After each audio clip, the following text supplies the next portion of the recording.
नमस्कार दोस्तों। दिन की बड़ी खबरों की बात करेंगे इस वीडियो में। आपको बताऊंगा कि कैसे मल्लिकार्जुन खड़गे मंच पर बेहोश हो गए और जब होश में आए तो मोदी मोदी चिल्लाने लगे।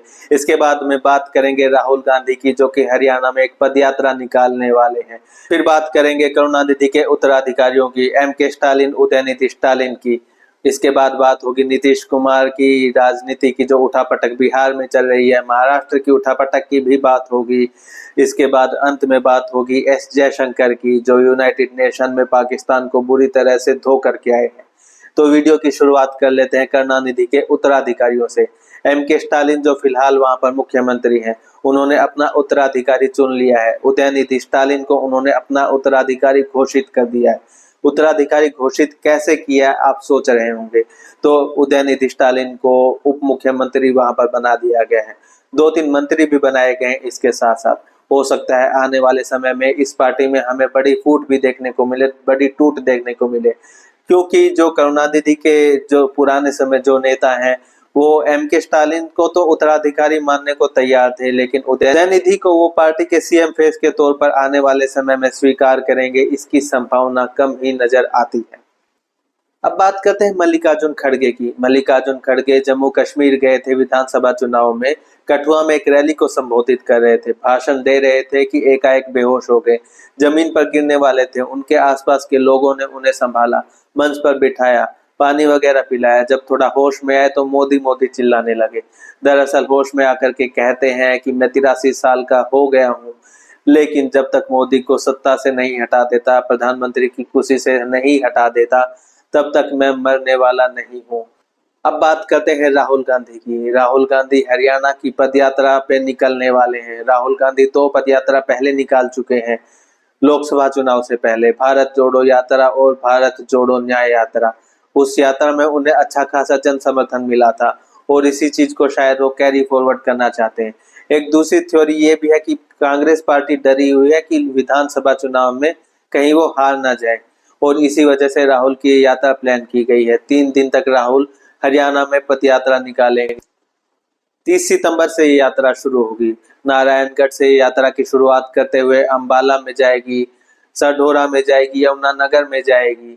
इसके अलावा लाडवा में भी राहुल गांधी जाएंगे। लाडवा मुख्यमंत्री नायब सैनी जहां से चुनाव लड़ रहे हैं, हालांकि सिटिंग विधायक कांग्रेस का है। तो लाडवा में भी राहुल गांधी रोड शो करने वाले हैं, सभा को संबोधित करने वाले हैं। इसके बाद कुरुक्षेत्र में यात्रा को खत्म किया जाएगा। 3 दिन की यात्रा होगी। कहा जा रहा है कि प्रियंका गांधी भी इस यात्रा में राहुल के साथ ही रहने वाली है, यानी कि कांग्रेस कोई भी कसर बाकी नहीं रखना चाहती है हरियाणा के विधानसभा चुनाव को लेकर के। अब बात करते हैं नीतीश कुमार की। नीतीश कुमार दिल्ली के दौरे पर है। कह रहे हैं कि आंखों का चेकअप कराने आए हैं, लेकिन राजनीति के आप जानकार हैं, समझ सकते हैं कि जो कहा जाता है वो होता नहीं है और जो होता है वो बताया नहीं जाता। और यहाँ तो नीतीश की बात हो रही है। कहा जा रहा है कि नीतीश की जो जेडीयू है और भाजपा का जो गठबंधन है बिहार में, उसमें सब कुछ ठीक नहीं चल रहा है। जब नीतीश का यानी सीएम का कोई कार्यक्रम होता है तो बीजेपी के मुख्य उप मुख्यमंत्री और बाकी मंत्री या विधायक उस कार्यक्रम में शामिल नहीं होते। जब उप मुख्यमंत्री का कोई कार्यक्रम होता है, बीजेपी के हैं उप मुख्यमंत्री वहां पर सम्राट चौधरी, तो उस कार्यक्रम में जेडीयू का कोई विधायक शामिल नहीं होता, कोई मंत्री शामिल नहीं होता। तो नीतीश दिल्ली आए हैं, अमित शाह से मुलाकात करेंगे और ये जो सारे मैटर जो चल रहे हैं इनको सॉर्ट आउट करने के, सारे इन मुद्दों को सुलझाने का प्रयास नीतीश और अमित शाह के द्वारा किया जाएगा। बात कर लेते हैं महाराष्ट्र की। महाराष्ट्र में बीजेपी को एक झटका लगा है। महाराष्ट्र बीजेपी के जो प्रदेश इकाई के उपाध्यक्ष हैं राजेंद्र कुमार गाविल, उन्होंने इस्तीफा दे दिया। कहा है कि पार्टी उन्हें अनदेखा कर रही है, लोकसभा में उन्हें टिकट नहीं दी गई और अब विधानसभा चुनाव में भी उनकी टिकट को काटने की तैयारी चल रही है। अपने अनदेखी का हवाला देते हुए उन्होंने इस्तीफा दे दिया। कह सकते हैं प्रेशर टैक्टिक्स है। सेम टैक्टिक्स उद्धव ठाकरे अपना रहे हैं अपने गठबंधन के सहयोगियों पर। श्री उद्धव कह रहे हैं कि उन्हें मुख्यमंत्री का उम्मीदवार घोषित किया जाए आने वाले विधानसभा चुनाव में। कांग्रेस मना कर चुकी है, शरद पवार मना कर चुके हैं। कह रहे हैं कि जिसके विधायक ज्यादा होंगे मुख्यमंत्री उसकी पार्टी का ही बनेगा। जब इस्तीफों की बात हो रही है तो एक और इस्तीफा आया है और ये इस्तीफा भी भाजपा में ही आया है। भाजपा की प्रदेश इकाई पंजाब की जो है उसके अध्यक्ष है सुनील जाखड़, बलराम जाखड़, पूर्व कांग्रेस के नेता, कद्दावर नेता होते थे, उनके बेटे हैं।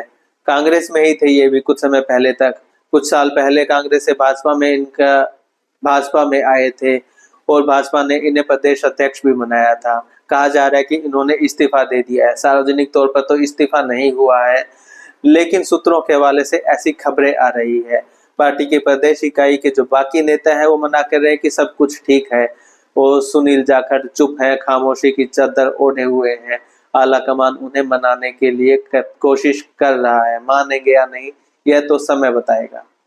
अब बात कर लेते हैं एस जयशंकर की। भारत के विदेश मंत्री एस जयशंकर यूनाइटेड नेशन में गए हुए हैं अमेरिका में, और वहां पर उन्होंने पाकिस्तान को बुरी तरह से धो डाला है। कल पाकिस्तान के जो प्रधानमंत्री है शहबाज शरीफ, वो भाषण दे करके गए, बार बार कश्मीर कश्मीर कर रहे थे।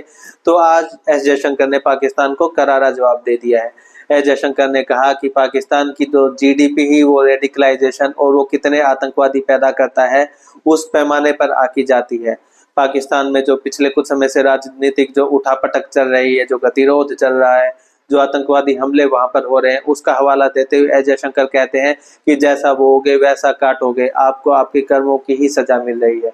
इसके अलावा एस जयशंकर यही नहीं रुकते, वो कहते हैं आप क्या कश्मीर कश्मीर का राग अलाप रहे हैं, आपको तो बल्कि अब पीओके की बात करनी चाहिए। पाकिस्तान ने पीओके पर कब्जा किया हुआ है और अब तो टाइम आ गया है पीओके से पाकिस्तान के पीछे हटने की। कह सकते हैं कि एस जयशंकर ने पाकिस्तान को पूरी तरह से धो दिया है। इस वीडियो में इतना ही। अगर वीडियो पसंद आती है तो वीडियो को लाइक और चैनल को सब्सक्राइब जरूर कर दें। धन्यवाद।